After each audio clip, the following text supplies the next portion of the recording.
د اقتصاد وزارت مسؤلین وایي چې په تیر یو کال کې د نادولتي مؤسسو له لوري 2104 نوې بېلابېلې پروژې پلي شوي دي. د یاد وزارت مسؤلین وایي چې دغه پروژې د تیر کال په جریان کې د هیواد په بېلابېلو ولایتونو کې د داخلي او بهرنیو نادولتي مؤسسو له لوري تطبیق شوي چې د 200,000 زیاتو هیوادوالو ته پکې کاري فرصتونه هم برابر شوي دي.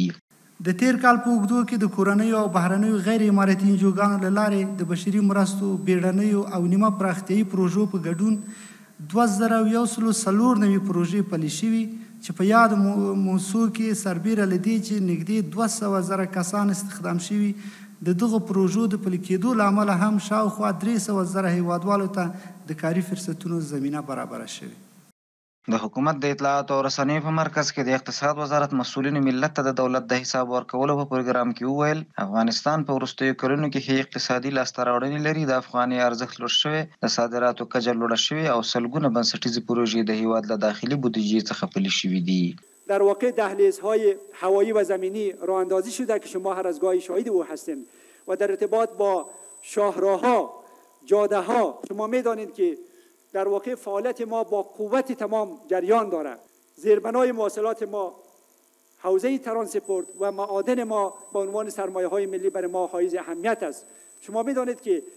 با توجه به اینکه معادن به عنوان یک سرمایه ملی با شفافیت و با نظارت استخراج میشه، چقدر جوانای ما در اونجا مشغول به کار میشه و ایجاد اشتغال صورت میگیرد. د اقتصاد وزارت مسؤلین زیاته کړه چې داخلي او بهرنیو مؤسسو ته د فعالیت ښه زمینه برابره کړي. د امارت اسلامي د راتګ څخه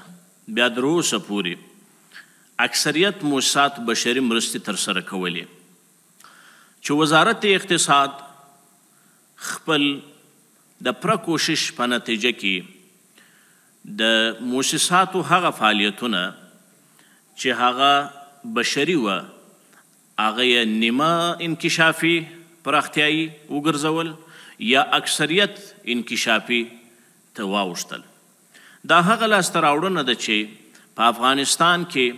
هغه که کلینیکونه که مکتبونه په هغه شکل چې لیدل کېدل چې یو ځای به یو خیمه ولاړه وه، الحمدلله هغه اوس په یو ساختماني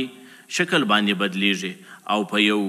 مهمه نقشه باندې هلته تعمیرات جوړیږي.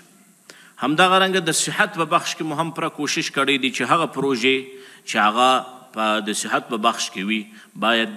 دغه کانټینرونه کانکسونه چې هر ځای بعضې مؤسسات جوړوي